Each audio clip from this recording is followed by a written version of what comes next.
Nicole. Well, recent reports are showing a concerning connection between loneliness and a heightened risk of various diseases, what some are calling a loneliness epidemic. Joining us now to break it all down is Dr. Lisa Miller, leading psychologist and sole board member and a New York Times best-selling author. Good afternoon.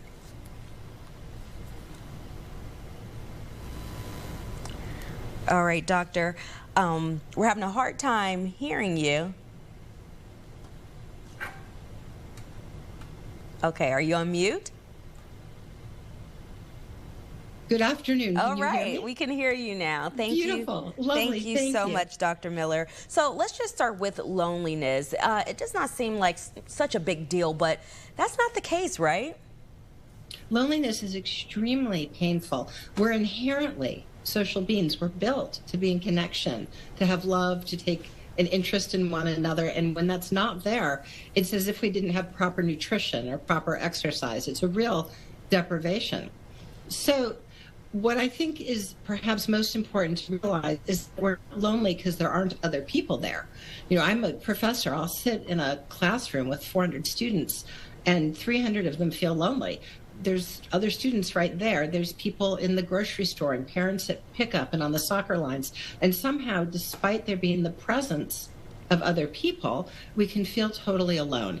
And that's where we have right before us an opportunity to start to treat each other a little bit differently, start to shift our weight and think about how we want to connect in those opportunities.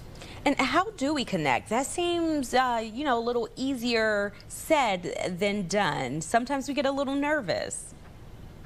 Right, and there's, you know, anxiety involved, but I think one of the ways that we can be very helpful to ourselves and one another is to take relationships out of what I might call the transactional space. You know, what do you do, and where's your kid going to school, and how'd the soccer game go? You know, there's a lot of emphasis on outward performance, what you did and didn't do, what you have and might not have, and that is profoundly alienating.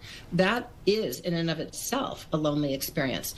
In that very same moment on the soccer lines, the dinner party, we have the opportunity to say, hey, can you tell me about one of the most beautiful moments in your life? I'd love to get to know you. What was the funniest thing that happened this week?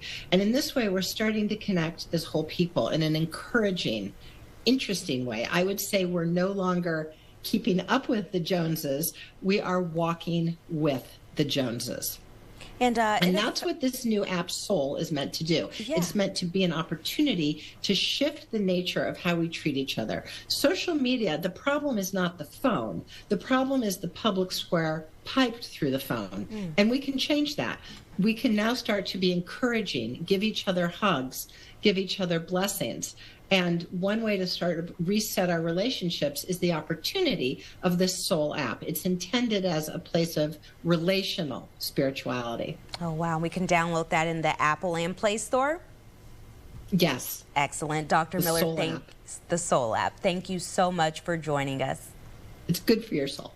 Oh, yeah. It's spelled S-O-L. All right. Thank you. Here's a look at your winning lottery numbers. Keep it here. More of the midday after the break.